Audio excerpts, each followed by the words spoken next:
नहीं तो अर्जुन जी भगवान से पूछते हैं कि कौन है जो ना चाहते हुए बलात् हमसे पाप करवा रहा है।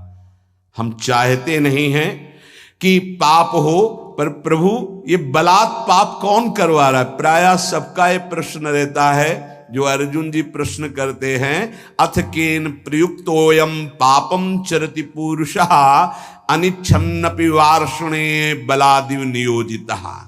हे वार्ष्णे, ये ना चाहते हुए भी जबरदस्ती जैसे कोई कर्म हमसे पाप कर्म करा ले, कौन कराता है?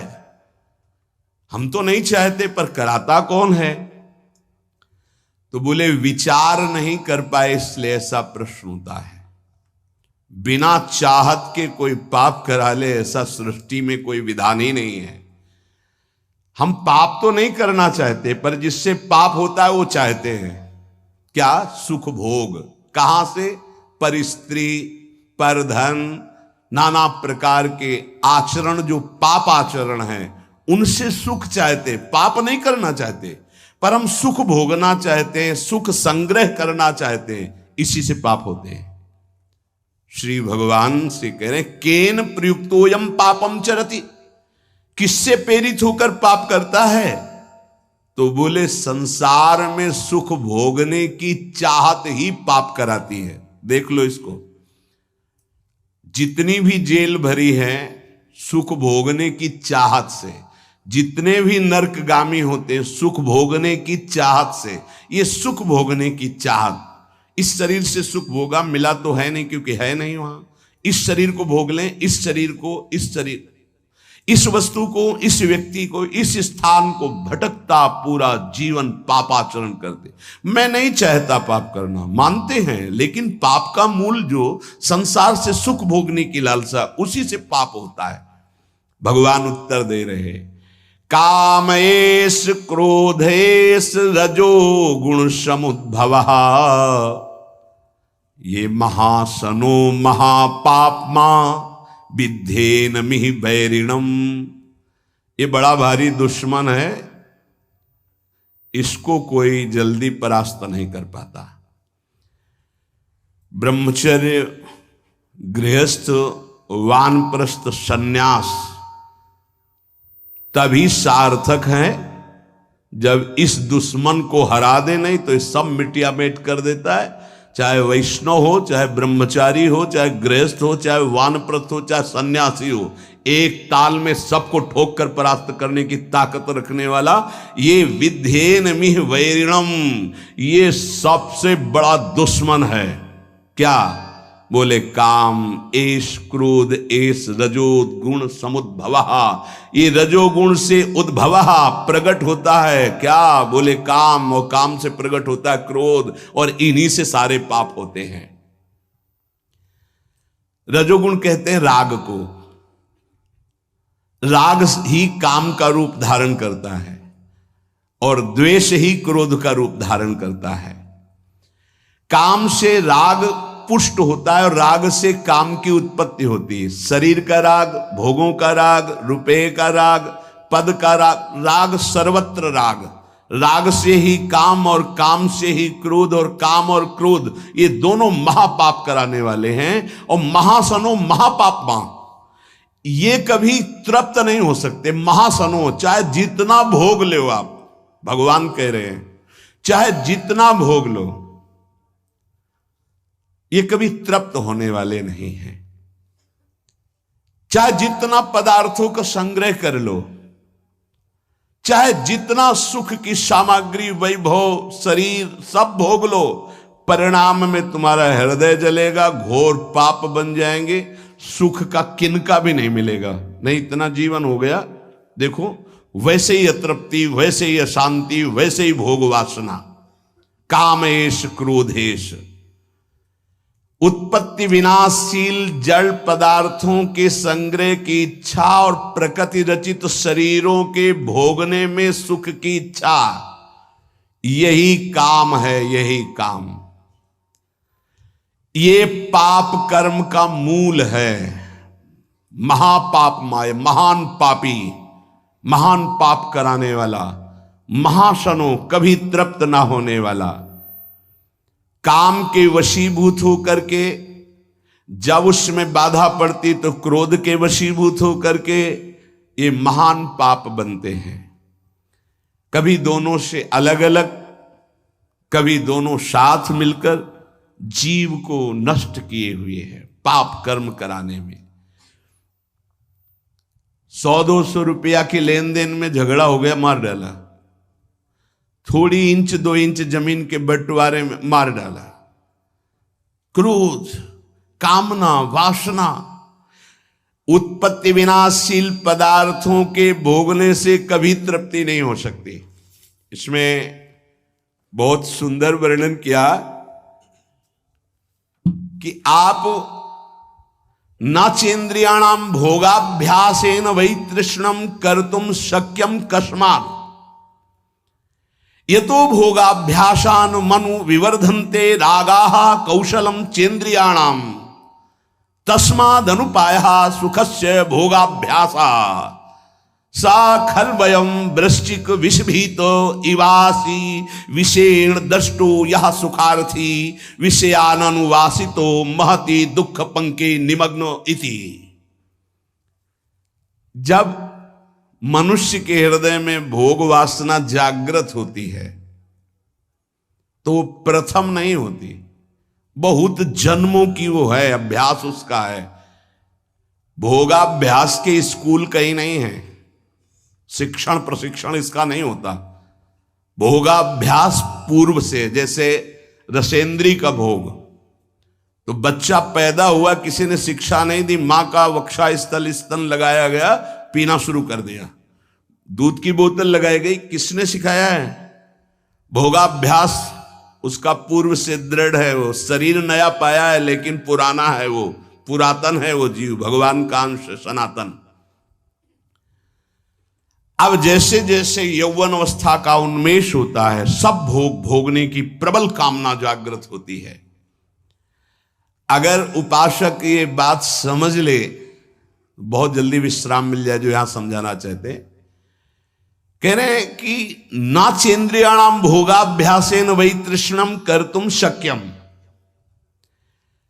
हमारे अंदर जो एक इच्छा जागृत होती है कि मैं भोग लूं तो शांति मिल जाएगी, सबके अंदर है। जिस जिस भोग को मन सामने रखता है, लगता है पैसा देके जबरदस्ती कुछ भी हो, इसको मैं भोग लूं तो मैं सुखी हो जाऊंगा, शांत हो जाऊंगा, तृप्त हो जाऊंगा। या कह रहे गलत सलाह दे रही, बुद्धि भ्रष्ट है इसलिए गलत सलाह दे रही। नाचेन्द्रियाणाम भोगाभ्यासेन वै तृष्णम कर्तुम शक्यम। ये इंद्रियों का भोग कभी तुम्हारी तृष्णा को शांति प्रदान कर ही नहीं सकता। अगर धर्म पूर्वक काम का भोग किया जाए तो वैराग्य दृढ़ हो जाएगा। इसीलिए धर्म की मर्यादा के अंतर्गत भोग को, काम को भगवान ने अपना स्वरूप कहा है विभूतियों में। धर्म पूर्वक काम का सेवन सृष्टि संचालन के लिए धर्म पूर्वक, शास्त्र मर्यादा के अनुसार। ये जो आज चल रहा है ना, ये पहले कभी नहीं था। बड़ी मर्यादाएं, जिसका उपहास किया जाता है ना मर्यादाओं का, उन्हीं मर्यादाओं में सुरक्षित थे। पूर्व की मर्यादाओं को, धर्म मर्यादाओं को, शास्त्र मर्यादाओं को आज के बच्चे उपहास करते हैं। ए पुराने जमाने के, ऐसे कह के, ए पुरानी बातों को रखने वाले। नहीं नहीं, आपका जीवन बड़ा नवीन, उत्तम और स्मृतिवान, राष्ट्र सेवक, भगवत भक्त और महान उन्नति के लायक आप हो जाएंगे यदि आप पुरानी बात को समझेंगे। पुरानी माने पुरातन, पुरातन माने सनातन, सनातन माने समस्त शास्त्र सम्मत बात। नवीन नवीन बच्चे नवीन नवीन अवस्था में जब ये अभ्यास, पूर्वाभ्यास भोगों का जागृत होता है तो ये हमको शिक्षा देता है अंदर से गलत। अगर भोग लूं तो शांति मिल जाएगी, भोग लूं तो प्रसन्नता मिल जाएगी, सुख मिल जाएगा। शास्त्र कहता है न चेन्द्रियाणाम भोगाभ्यासेन वै तृष्णम कर्तुम शक्यम। आज आदर्श शास्त्र नहीं रखे जा रहे, आदर्श ब्रह्म ऋषि नहीं है, आज आदर्श विदेशी सिद्धांत है। भोगाभ्यास, विलासिता, मनमानी आचरण। नहीं नहीं भाई, ये गंगा यमुना का परम पावन भगवद अवतारों से परम पवित्र भारत देश है। यहां धर्म प्रधान और मोक्ष पदवी प्राप्त करना केवल इसी क्षेत्र में है और नहीं है। ध्यान रखना, ये भारत भूमि का विधान केवल है, अन्यत्र तो भोगाभ्यास है, यहां योगाभ्यास है। अंदर अपनी इंद्रियों का दमन करके, मन का दमन करके परमात्मा आनंद में मगन होने वाला ये भूमि यहां की शिक्षा देती, यहां के ब्रह्म ऋषियों की ये शिक्षा है। ये भ्रम हटा दीजिए, ये महाबैरी महापापी कभी ना घाने वाला काम हमारी बुद्धि को भ्रष्ट करके प्रेरणा देता है। इसे भोग लूं, ये सुंदर है, इसे भोग लूं, ये वस्तु भोग लूं, ये व्यक्ति भोग लूं। भोग लो, कितनी बार मर चुके हो भोग भोग के, इस बार भी मर जाओगे, कुछ हाथ नहीं लगने वाला। देख लो, अनंत बार भोग चुके, अनंत बार क्या क्या नहीं बने होंगे, क्या क्या नहीं भोगे होंगे। इसी जन्म में देख लो, क्या क्या नहीं भोग रहे हो, क्या क्या नहीं भोग लिया, क्या है आपके पास। शास्त्र की आज्ञा मानोगे तो सुखी, शांत और महान बन जाओगे। ना चेन्द्रियाणाम भोगाभ्यासेन वै तृष्णम कर्तुम शक्यम। नहीं सामर्थ्य है इंद्रियों की कि तुम्हें भोग में वो शांति प्रदान कर दे, नहीं है। त्यागाच्छांतरनंतरम, अधर्म पूर्वक भोगा हुआ भोग तृष्णा को बढ़ाकर नरकगामी बना देता है। अशांत चित्त, घोर दुख में जीवन। क्या समझते हो, तुम्हारा अविनाशी शरीर है, कर लो मनमानी। अभी गांठ दर्द, कमर दर्द, आंखों से दिखना कम, चक्कर आ, न जाने कितनी कमियां पैदा हो जाएंगी। गृहस्थी लायक नहीं रहोगे, संसार की सेवा लायक नहीं रहोगे। करो भोगाभ्यास, करो मनमानी आचरण, तो खुद देख लो तुम्हारा स्वभाव क्या होता है, तुम्हारा प्रभाव क्या होता है उस कर्म का, आगे खुद देख लीजिएगा। अब सावधानी की बात कर रहे हैं। ये तो भोगाभ्यास मनु विवर्धन्ते रागाहा कौशलम चेन्द्रियाणाम। अब जैसे जैसे वो भोग भोगने में युक्त होता है तो उसकी इंद्रियां भोगाभ्यास के कला कौशल से प्रवीण होती हैं। शास्त्र है, यतो भोगाभ्यास मनु विवर्धन्ते रागाहा कौशलम चेन्द्रियाणाम। ऐसे भोगा, वैसे भोगेंगे, ऐसे भोगेंगे, ऐसे भोगेंगे, ऐसे सुखी हो जाएंगे। वहां चल के वो भोगा शक्ति, विषया शक्ति उसकी प्रबल होती चली जाती और अशांति, भोग की चाह प्रबल होती चली जाती है। चला था कि भोग लेंगे तो शांति मिल जाएगी, हो गया उल्टा। तस्माद अनुपाया सुख से भोगाभ्यासा। सुख की खोज चलने वृत्ति आई थी कि चलो भोग भोगेंगे और सुखी हो जाएंगे। कहां, वही तृष्णम कर्तुम शक्यम, तृष्णा बढ़ गई। इसकी सामर्थ्य है भोग की, वो शांति प्रदान कर सके। न जातु कामः कामानाम उपभोगे न शाम्यति हविषा कृष्ण वर्तमेव भूय एवाभि वर्धते। जो भोगों की लालसा करके भोगों के भोगने में लगा हुआ और सोचता है कि शांति मिल जाएगी, तो ऐसे जैसे अग्नि को सुहाती हुई घी की आहुति दो, कभी वो अग्नि बुझेगी, बढ़ती चली जाएगी। हविषा कृष्ण वर्त में वो भूये एवाभिवर्धते। वो कामाग्नि प्रचंड ज्वाला रूप रख लेगी और भयंकर पाप कराएगी जो तुम सोच भी नहीं सकते, वो तुमसे सोचवाएगी और वो करवाएगी। ये पाप प्रवृत्ति काम के द्वारा। हुआ क्या, बोले सा खलवयम वृश्चिक विष भीतम इवासी विषेण दष्टो यह सुखार्थी विषयानुवासितो महत दुख पंके निमग्न इति। बीछी के डंक के जहर से बचने के लिए विषधर कोबरा के मुख में हाथ डाल दिया। उल्टा हो गया। क्या, हृदय में पहले जलन हुई थी भोग वासना की, तो उसको तो सह नहीं पाया, ये था बीछी के डंक का जहर। और भोग भोगने में उतर गया तो बोले कोबरा के मुख में हाथ डाल दिया, भारी विष धर के, आप तो जहर चढ़ गया। पता नहीं कितने जन्मों में उतरेगा जहर ये भोग वासना का। इसलिए महति दुख पंके निमग्ने, वेश्यानुवासितो महति दुख पंके, महत दुख में फंस गया। पंक माने कीचड़, महत दुख में फंस गया, वो निकलना बड़ा कठिन। ये दलदल है भोग वासना का, इससे निकलना बड़ा कठिन है। गुरु कृपा से निकल चुके हो तो पीछे कदम मत बढ़ाना। तुम्हें दिखाई दे रहा है बड़ा कोमल भूमि, नीचे इतना दलदल है कि निकल नहीं पाओगे। श्री भगवान कह रहे हैं कामना की पूर्ति से लोभ उत्पन्न होता है। जिम प्रति लाभ लोभ अधिकाई, आज ये भोग भोग लिया बड़े खुशी हो गए, अब ये भोग भोगेंगे, ये भोग भोगेंगे। ये पता नहीं कि ये कर्म इतने बलवान होते जा रहे हैं।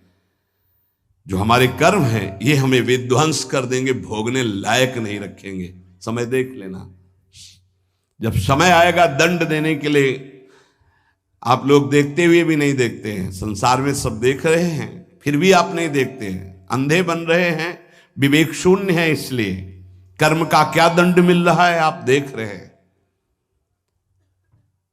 गाना बज रहा है, 5 लोग बैठे मस्ती से, नौजवान, गाड़ी एकदम चल रही रफ्तार से, वो शासन बिगड़ गया और एक्सीडेंट हुआ, दरे पे मृत्यु हो गई। क्या है, उनको 1 सेकंड पहले पता नहीं मैं झूम रहा हूं, मेरा आखिरी झूमना होगा, अब अगला जन्म किस योनि में जाएगा पता नहीं है। मदिरा की उन्मत्तता, रजोगुण चढ़ा हुआ, तमोगुण की ज्वाला हृदय में जला रही, नष्ट हो गया शरीर। न भगवत चिंतन, न क्या कीमती मनुष्य जीवन का दुरुपयोग।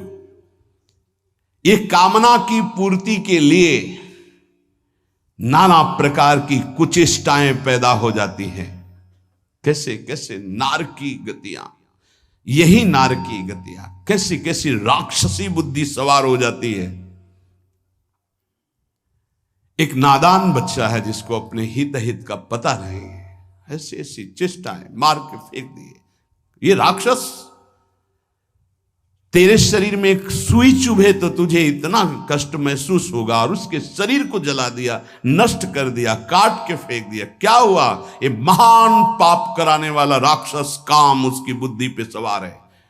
कामेश क्रोधेश रजोगुण समुद्भव महासनो महापापमा विध्येनमि वैरिणम। ये दुश्मन, अंदर से इस दुश्मन को देखो।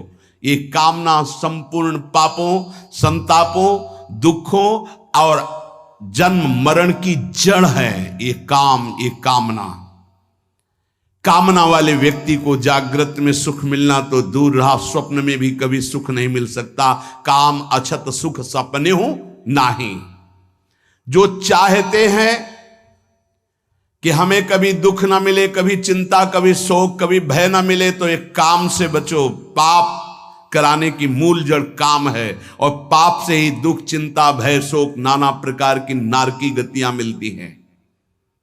नाशवान पदार्थों के भोगों की ये कामना तुम्हारी बढ़ती चली जाएगी, कभी तृप्त नहीं होगी।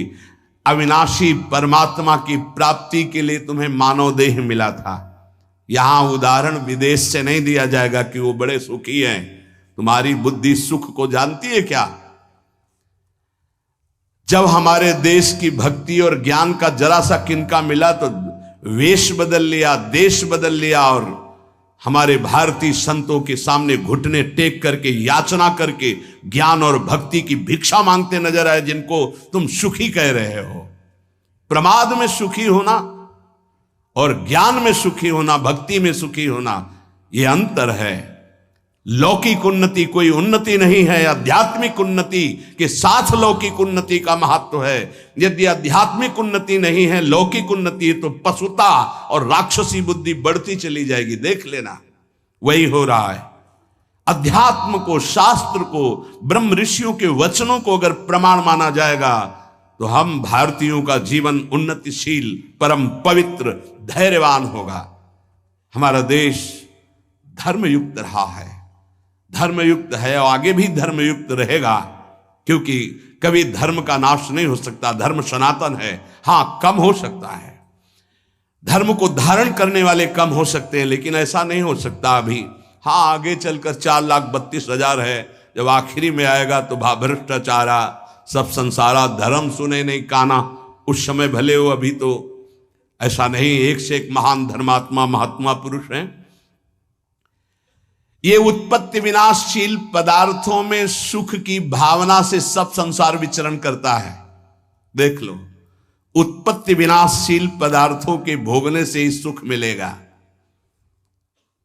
ये उत्पत्ति विनाशशील पदार्थ कर्म के अधीन हैं, ये काम से प्राप्त नहीं होते हैं, उत्तम कर्मों का अनुष्ठान करने से प्राप्त होते हैं। अगर केवल कामना करने से प्राप्त होते तो सब कामना कर रहे हैं, और किसी की आज तक कामना पूर्ति नहीं हुई। 100 रुपए की कामना पूर्ति हुई तो 1000 रुपए की जागृत हुई, 1000 की पूर्ति हुई तो लाख की तत्काल जागृत हो गई, लाख की पूर्ति हुई तो करोड़, करोड़ों की बढ़ता चला जा रहा है। भारत में सबसे धनी तो विश्व का सबसे बड़ा धनी बन जाऊं, ये भोगा वो भोग लूंगा, ये देखा वो देख लूं, कामनाओं की बाढ़। इसलिए उपासक को चाहिए कि कामनाओं का, निषिद्ध कामनाओं का त्याग कर दे। ये 4 कामनाएं हैं जिनको न्यायपूर्वक पूरी कर सकते हो। पहली, शरीर निर्वाह मात्र की आवश्यक कामना, इसको पूरी कर सकते हो। जैसे वर्तमान में कामना उत्पन्न हुई, प्यास लगी है, भूख लगी है, भोजन की कामना है, ये धर्मयुक्त है, इसको पूर्ण कर सकते हो। इसकी पूर्ति के लिए वर्तमान में जो साधन सामग्री उपलब्ध है उसी से जथालाभ संतोष सदा, काहो सुख कछु न चाहोगो। इसकी पूर्ति के बिना शरीर को जीवित रहना असंभव है। इसलिए जल, भोजन, वस्त्र जो वर्तमान में प्रभु ने उपस्थित किया है उसकी कामना, यह निषेध नहीं, इसकी पूर्ति करो। जो धर्म पूर्वक तुम्हें भोग सामग्री शास्त्र सम्मत मिली है, चाहे वो गृहस्थ उपासक हो, जिसमें किसी का हित नहीं है, जिसमें अधर्म नहीं है, शास्त्र सम्मत है, उस भोग को स्वीकार करके अपनी कामना की पूर्ति, ये यहां के जीवन संचालन के लिए। शरीर निर्वाह मात्र की, धर्म निर्वाह मात्र की कामना की पूर्ति तुम्हें आगे बढ़ाएगी। लेकिन शरीर निर्वाह की बात को समझिए, भूख प्यास इनसे शरीर निर्वाह की बात है। भोग कामादि की पूर्ति धर्म मर्यादा के अनुसार वर्णन की गई, विपरीत नहीं। विपरीत तो जो जो चाहते हो रही सबकी पूर्ति करने से फिर पाप की प्रवृत्तियां उदय हो जाएंगी।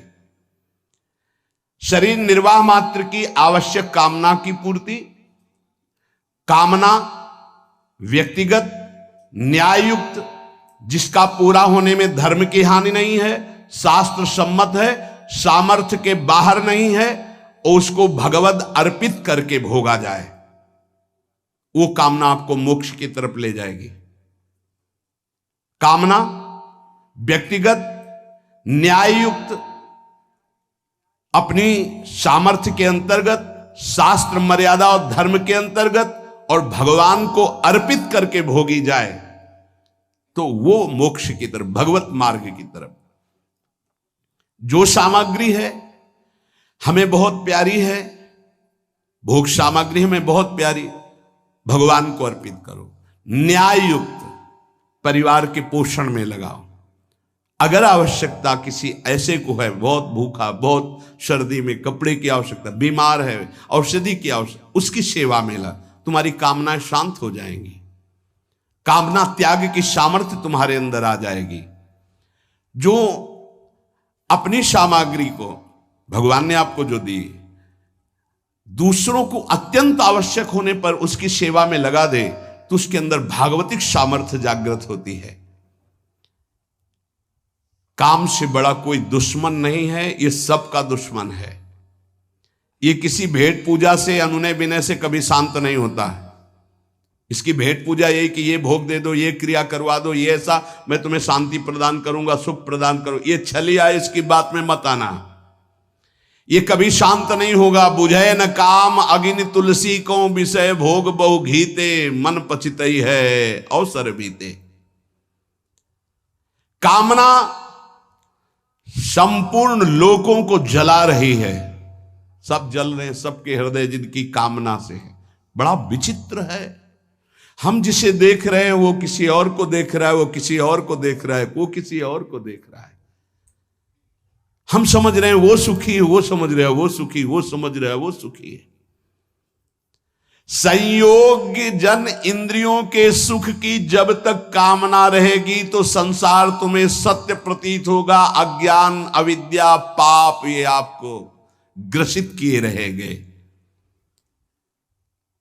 जो प्रतिक्षण नाशवान है वो सुख कैसे प्रदान कर सकता है? ऐ परमात्मा के अंश, तू कभी प्रकृति से सुखी हो ही नहीं सकता। बैठा लो ये दिमाग में बात। दुखालयम शाश्वतम दुखयो नया। ऐ परमात्मा के अंश, तू कभी प्रकृति से सुखी नहीं हो सकता।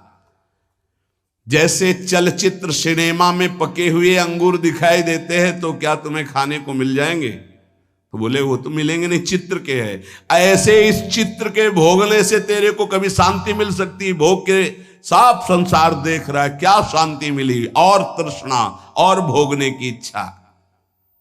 वस्तु, व्यक्ति, क्रिया, इससे तू सुखी होने वाला नहीं है, तू अविनाशी है, पक्की बात। लौटो अपने स्वरूप की तरफ लौटो, नहीं पापाचरण हो गए तो मनुष्य जीवन का लाभ नहीं मिल पाएगा। जो वस्तु से, व्यक्ति के शरीर से और क्रियाओं से सुख चाहता है वो कामी है। और कामी पुरुष में अनंत दोष, अनंत विकार, अनंत पाप उससे होते ही रहते हैं। जब तक मनुष्य के अंदर काम है वो कामी है, तब तक निर्दोष, निर्विकार, निष्पाप अपने स्वरूप को झांक भी नहीं सकता है। अपने स्वरूप को वो इस शरीर को भोगने की, शरीर सुख सामग्री की, बस इसी की चिंता में पूरा जीवन निकाल देगी। इतने रुपए प्रॉफिट होने लगी रोज, अब इतने होगी, इससे ये खरीदूंगा, इससे ये भोगूंगा, ये इसके लिए जमा करूंगा, वो उसके लिए जमा करूंगा। सोचते सोचते मर जाता है और जिस लिए आया था वो कार्य पूरा नहीं कर पाता। निरंतर भगवदाकार मंत्राकार वृत्ति। कर्म 3 प्रकार के होते हैं, इष्ट, अनिष्ट और मिश्र।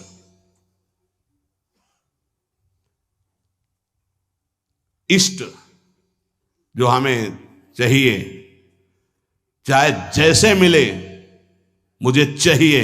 अनिष्ट, अनिष्ट निषिद्ध कर्म। इष्ट तो केवल हमारे हृदय में प्रियालाल ही होने चाहिए। मुझे प्रियालाल चाहिए, बच जाओगे, ये बचा लेंगे। अगर भोग इष्ट हुए तो अनिष्ट हुए बिना रह नहीं सकते। पापाचरण भी करवा के रखेंगे। भोग की चाह कभी सीधे मार्ग में नहीं चलती, जहां से भी मिले वैसे ही भोगने की इच्छा प्रकट हो जाती है। शास्त्र निषिद्ध कर्म, ये मूर्खतावश कहते हैं कि हमारे प्रारब्ध में लिखा था इसलिए हमारा। प्रारब्ध से शास्त्र निषिद्ध कर्म नहीं होते, ये कामना से होते हैं, काम से, अविद्या से, अज्ञान से होते हैं। प्रारब्ध कर्म केवल फल भोग उपस्थित करके निवृत्त हो जाता है, पाप कर्म नहीं कराता। पाप का फल आएगा दुख, पुण्य का फल आएगा सुख सामग्री। वो तुमसे पाप कर्म नहीं कराएगा। प्रारब्ध में इतनी ताकत नहीं कि तुमसे पाप कर्म कराए, वो तुम्हारी मूर्खता है, तुम्हारी कामना है।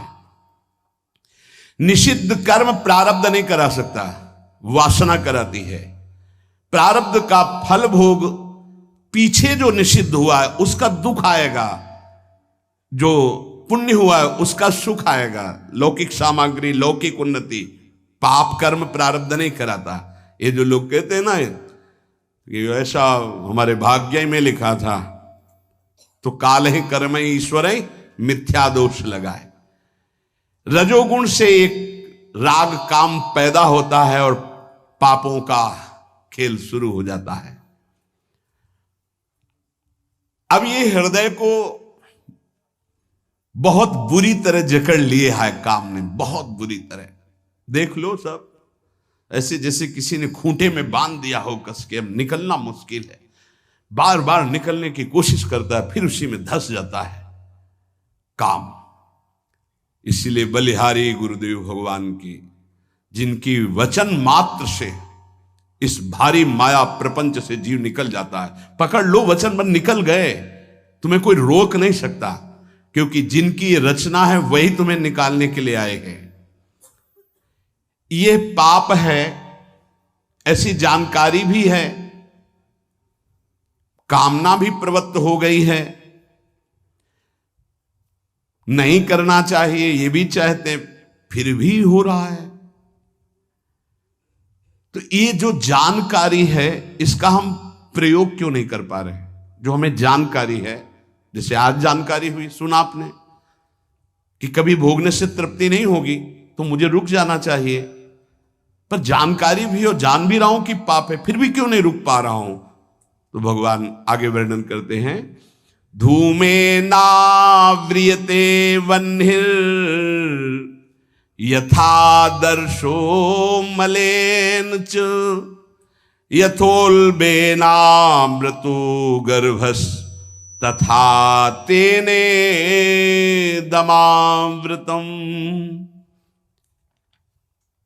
जैसे धुएं से अग्नि ढक जाती है, मैल से दर्पण ढक जाता है, और जैसे झिल्ली से गर्भ ढका रहता है, ऐसे ही काम ज्ञान को ढके हुए है।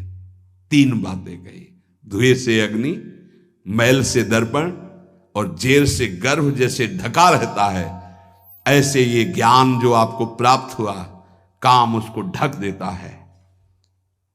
अगर वो हट जाए तो ज्ञान प्रयोग में आ जाए। जब सेवा से निवृत्त होकर हम एकांत में मंत्र जप कर रहे हैं, तो ये चार बातें नहीं होनी चाहिए मंत्र जापक में या नाम जापक में। उस समय जिस समय हम बैठे हैं, पहला, नाम जप या मंत्र जप में जो ही हम माला प्रारंभ करते हैं तो सदगुरुदेव भगवान को प्रणाम करके मौन धारण करते हैं, जब तक वो माला ना हो जाएगी। अत्यंत आवश्यक होने पर भी माला पूरी ही करनी है, तब बात करनी है मंत्र जाप में। ये नियम होना चाहिए। अगर ऐसा नहीं है तो फिर माला पुनः आपको प्रारंभ करनी पड़ेगी, उसे पूरा करने। बीच में रोक कर बात करके फिर आगे, ये नहीं चलेगा, ये दोष माना जाता है। माला पूरी होने तक वार्ता नहीं हो सकती। बोलना बीच में, पहला दोष। दूसरा, इधर उधर देख ऐसे माला जपने, मेरुदंड सीधी, नासाग्र दृष्टि, ऐसे। जिसे नींद आने की संभावना है वो आंख मूंद के भजन करने मत बैठे।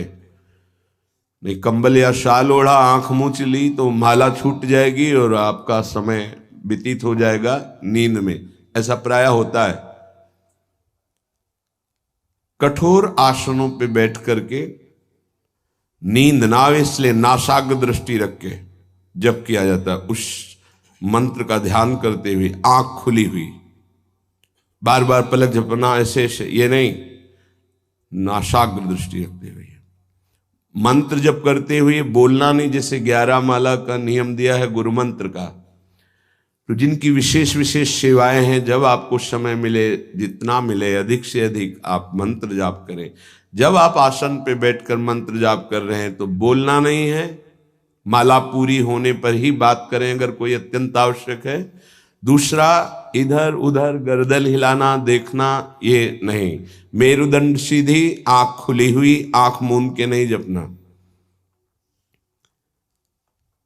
एक महाभागवत की पत्नी निरंतर भगवदाकार वृत्ति में रहती थी, तो उनके पति जब पूजा में बैठते तो आंख मूंद करके बैठते ध्यानस्थ से। एक बार उन्होंने पूछा, प्रभु आपके आंख मूंदने और आंख खोलने में अंतर पड़ता है क्या? तो उनका पड़ता है।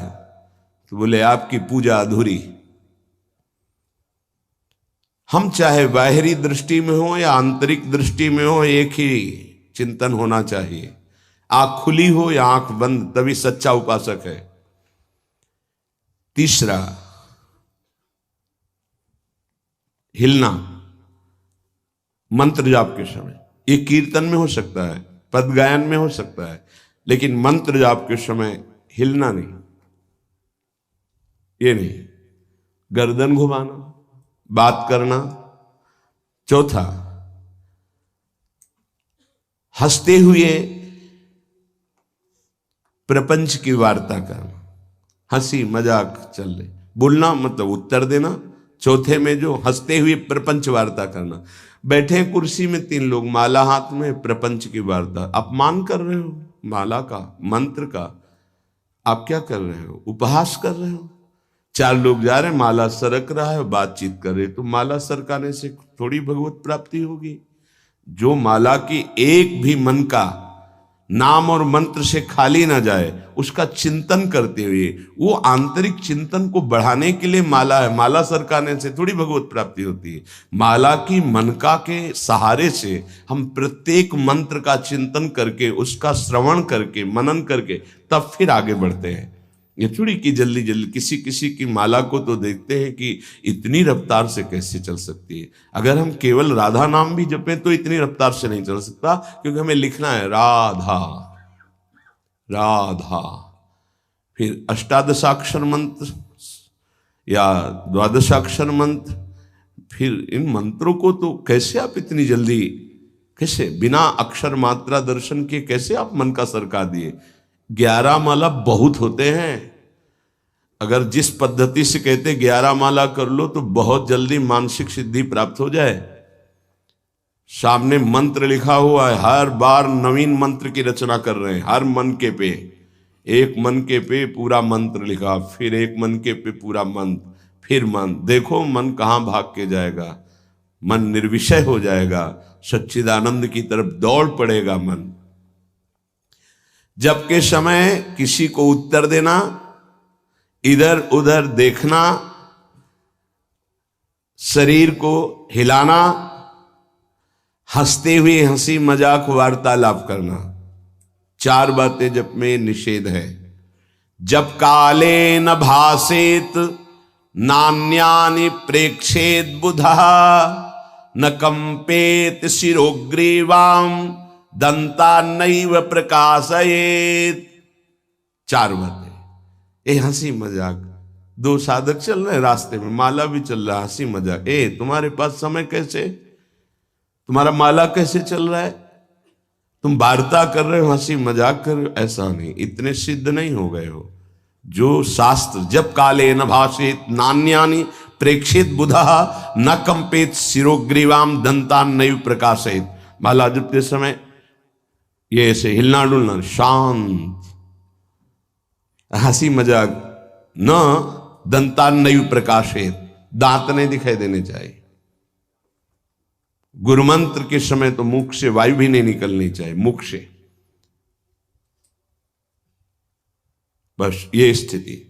थोड़ा दांतों के बीच में जगह है, जिह्वा का अग्रभाग ऊपर के दांत के जोड़ पे है, हल्की सी नाक की श्वास से मंत्र का उच्चारण है, उसी का श्रवण है, और नेत्रों से दृष्टि में हम देख रहे हैं। भगवदाकार मंत्राकार वृत्ति करनी है। प्रभु के मंगलमय नाम उच्चारण करने से करोड़ करोड़ जन्मों के पापों का नाश होता है, ऐसा शास्त्र और ब्रह्म ऋषियों ने निश्चय किया है। भगवान का नाम उत्तम श्लोक है, पवित्र कीर्ति है। जो नाम जप करता है वो पवित्र कीर्ति वाला हो जाता है, वो उत्तम श्लोक भगवान को प्राप्त कर लेता है, भगवत स्वरूप हो जाता है।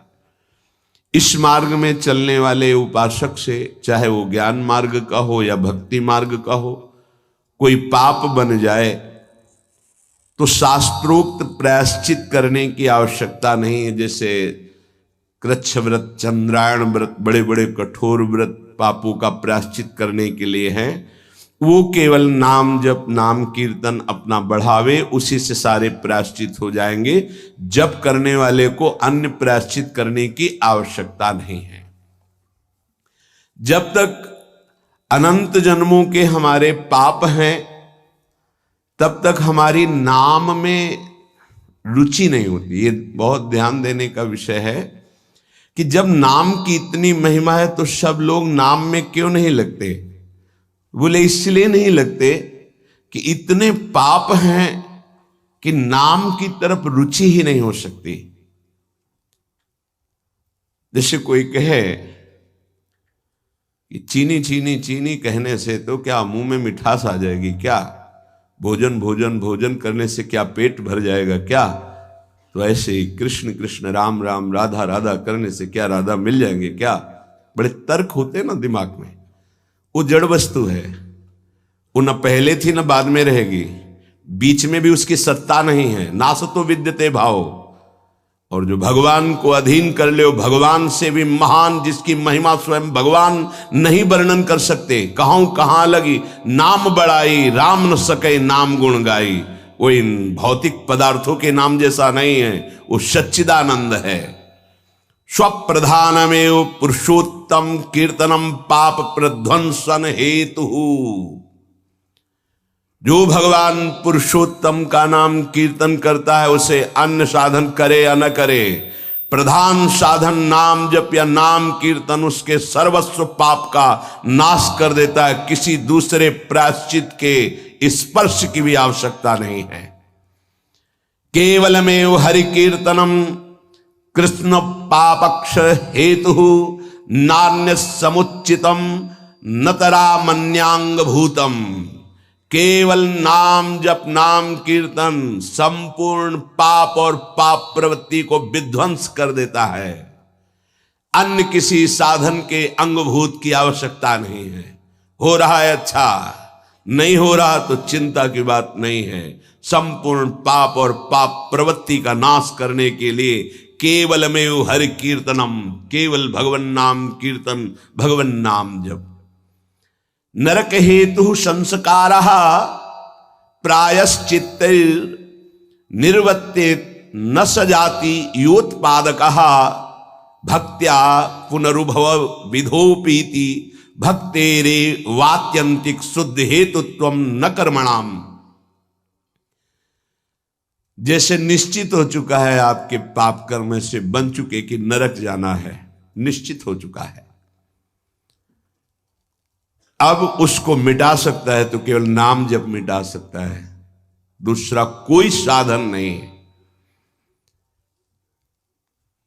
न कर्मणाम, कोई ऐसा कर्म नहीं कि अब तुमको रोक सके नरक जाने से। ऐसे आचरण बन गए तो बोले नरक का हेतुभूत जो कर्म हुआ, जो पाप जमा हुए, उसमें भस्म करने के लिए और भी प्रायश्चित हो सकते हैं, लेकिन उसकी जो वासना है, जो संस्कार है, जो पाप प्रवृत्ति है, वो किसी में नष्ट करने की सामर्थ्य नहीं, किसी कर्म में। वो केवल नाम जप में है।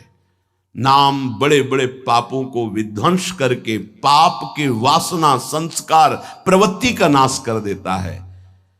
संस्कार निवृत्त हो जाना है बहुत कठिन बात है। पाप निवृत्त होने के तो बहुत साधन बताए गए हैं।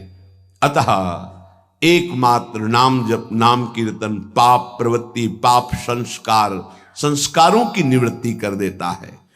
अत्यंत शुद्धि साधन मावृत्ति गुणकम कृष्ण कीर्तनम अत्यंत शुद्धिश्च सह वासना भी पापानां परिचय भविष्यद् भी पापैरनुपश्लेष फलमाव्रत ही प्रारब्ध परिक्षये च युक्त मेवावृत्तोपेक्षणम। यदि बार बार नाम की आवृत्ति की जाए, राधा राधा राधा राधा, बार बार श्री कृष्ण कीर्तन किया जाए, नाम जप किया जाए, तो किसी अन्य साधना से जो शुद्धि नहीं होती वो बहुत जल्दी ये नाम जप से नाम कीर्तन से होती है। वासनाओं के साथ समस्त पापों का नाश हो जाना अत्यंत शुद्धि है। भविष्य में कभी किसी पाप का संपर्क जो भूल से, चूक से, कुसंग से, उपासक से बन जाता है, वो तत्काल भस्म हो जाता है। तत्काल इतनी भीषण जलन प्रायश्चित पैदा होती है कि उसके लिए नहीं कि अभी का पाप शाम तक भी टिक पाएगा, नहीं, तत्काल प्रायश्चित होता है। नाम जप से तत्काल ग्लानि इतनी जलन क्यों, भस्म हो जाता है। और अगर उपासक चाहे तो प्रारब्ध का क्षय भी कर देगा।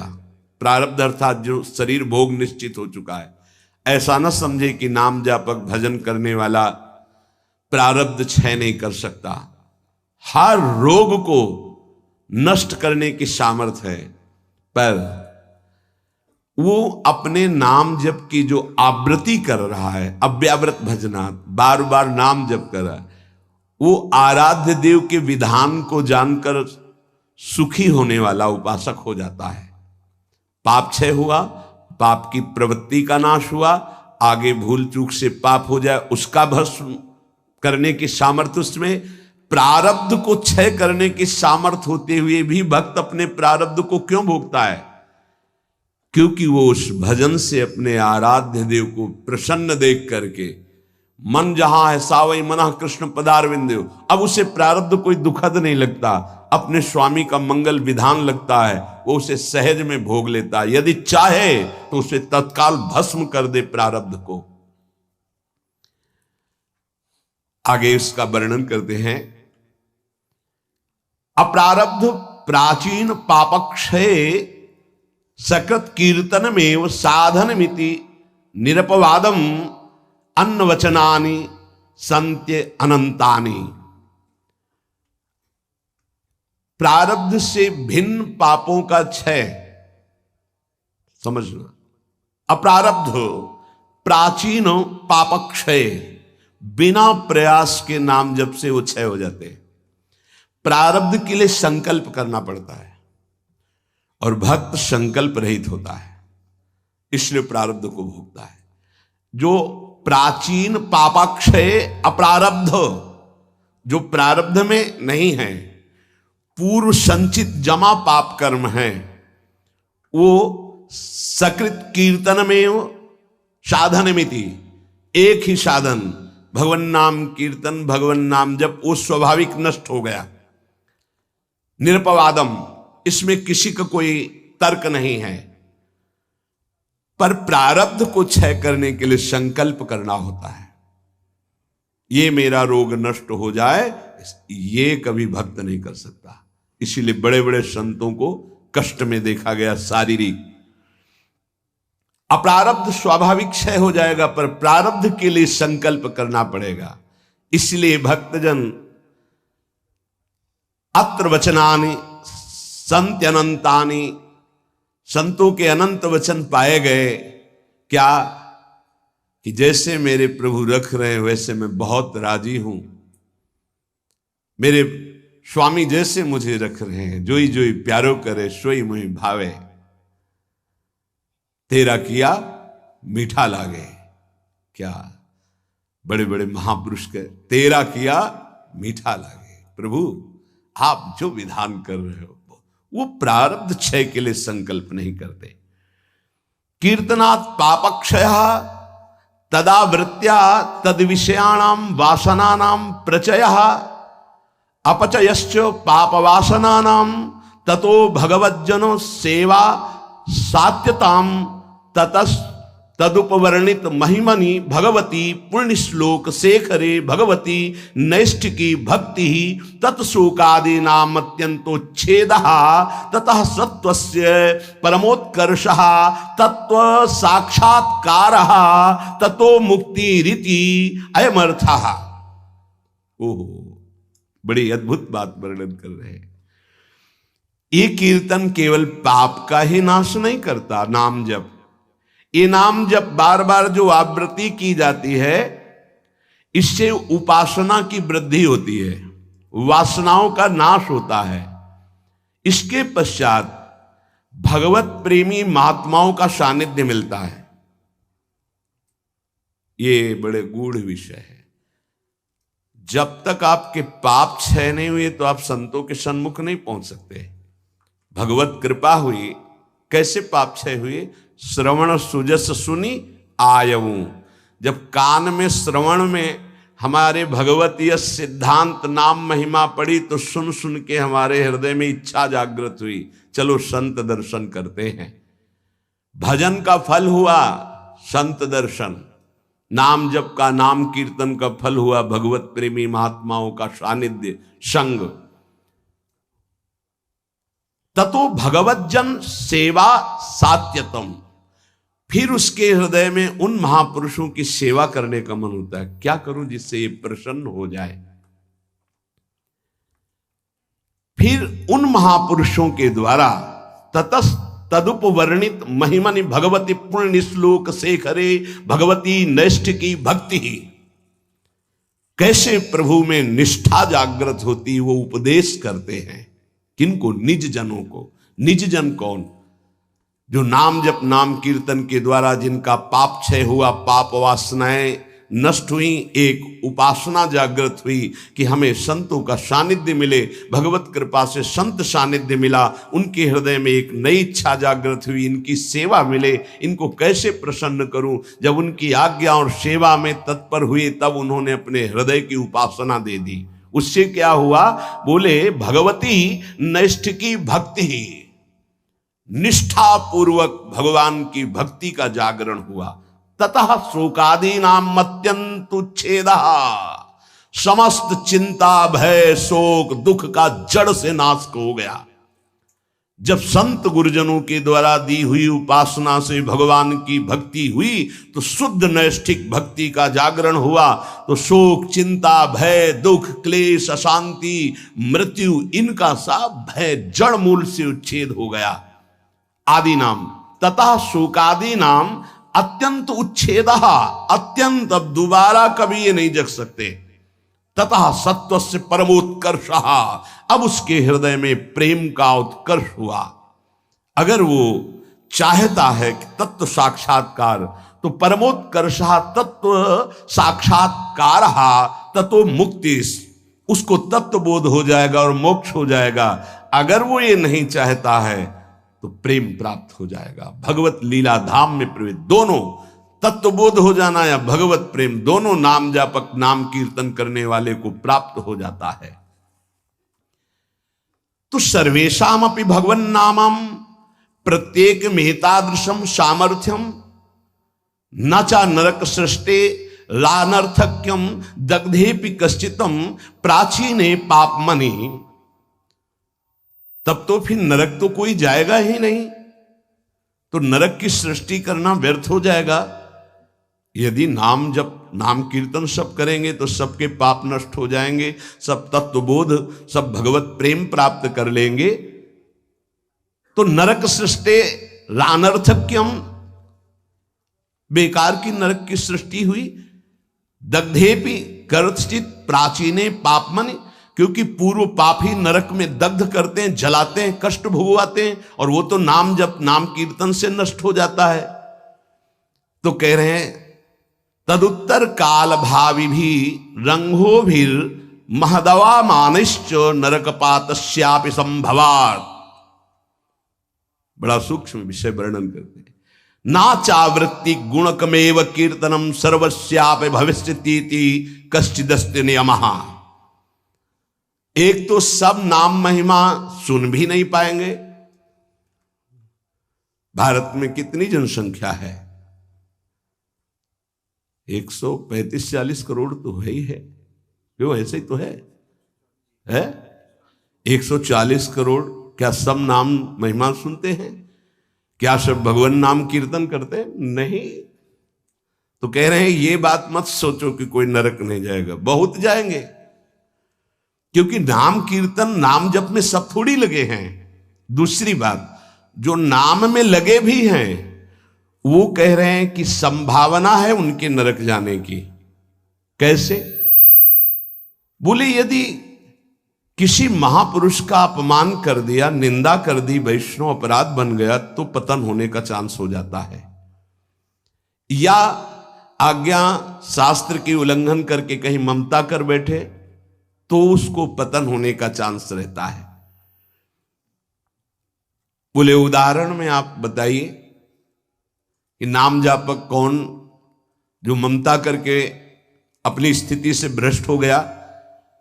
बोले अतएव भरत देवस्वापि ऋषभ देवेनानुग्रहीतस्यापि प्रतिबद्धा परोक्षानुभवत् वादांतरायी रत्यंत सूक्ष्मन भगवद उपासना त्वाच तदुत्तर काल भाविना मृगाशक्ति रूपेण कर्मणा निकृष्ट देहारंभा मृगत्वपमपि।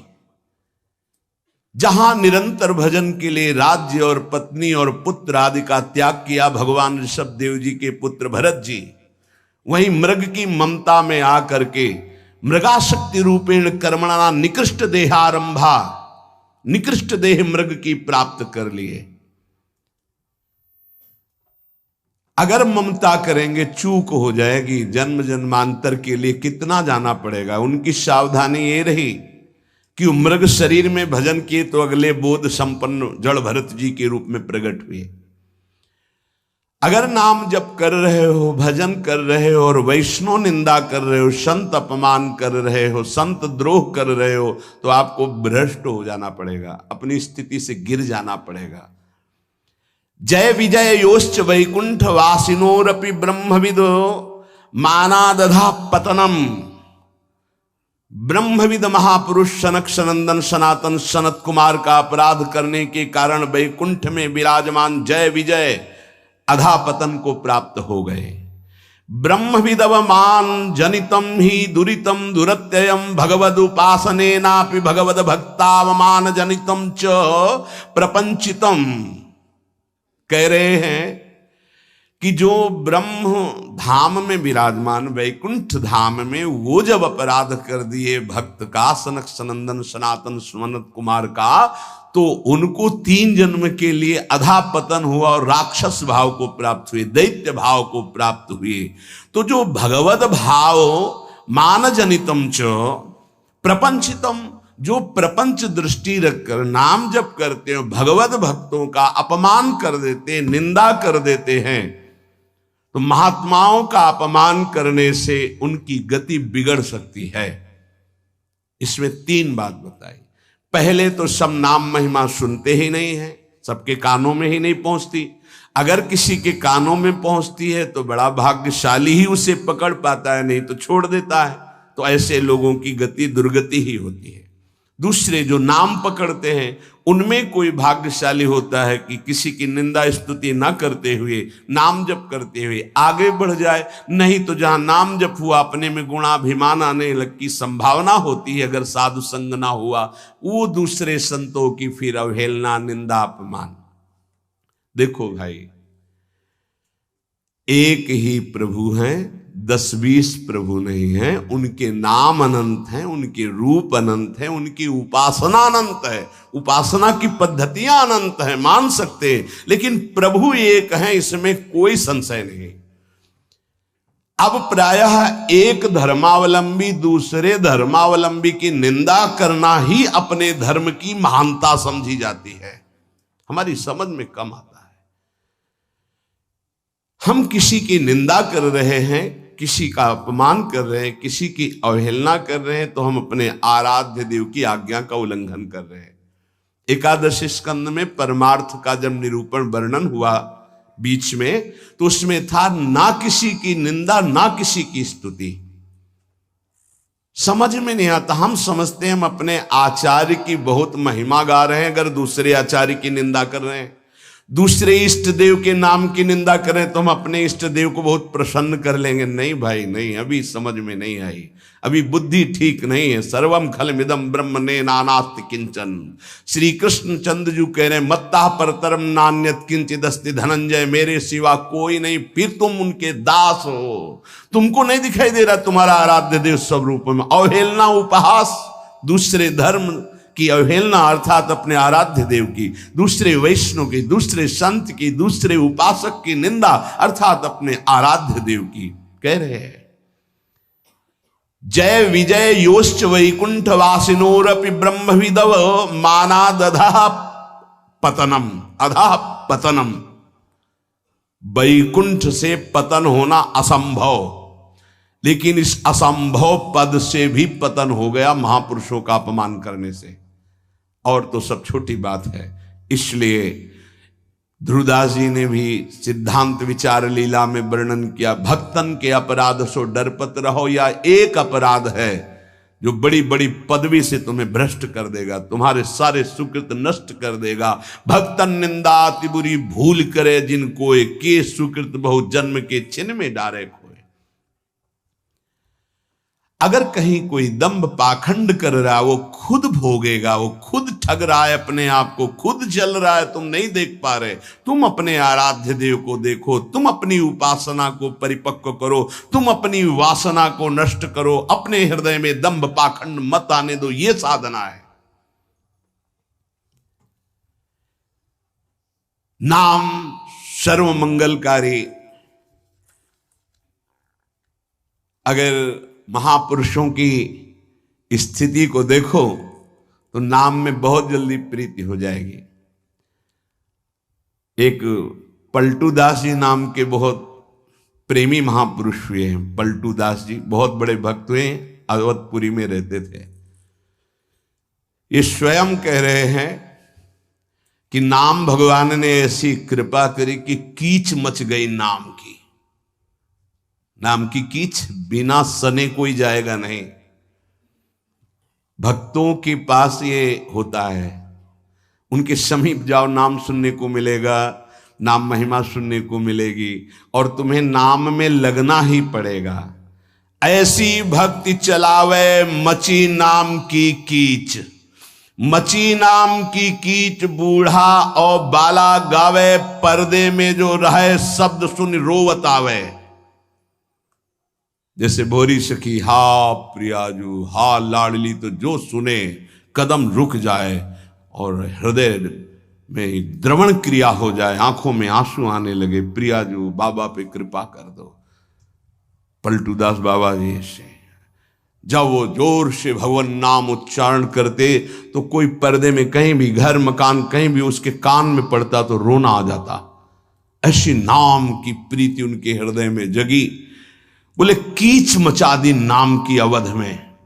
पलटू दास बाबा ऐसी भक्ति चलावे मची नाम की कीच, मची नाम की कीच बूढ़ा और बाला गावे, पर्दे में जो रहे शब्द सुन रोवत आवे।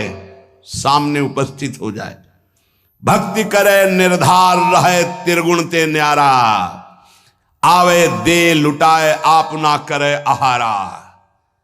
जितना वैभव सुख संपत्ति आवे सब संत सेवा में, भगवंत सेवा में आप अपने हिसाब से चलना, ना करे आहारा, उस संपत्ति का भोग नहीं।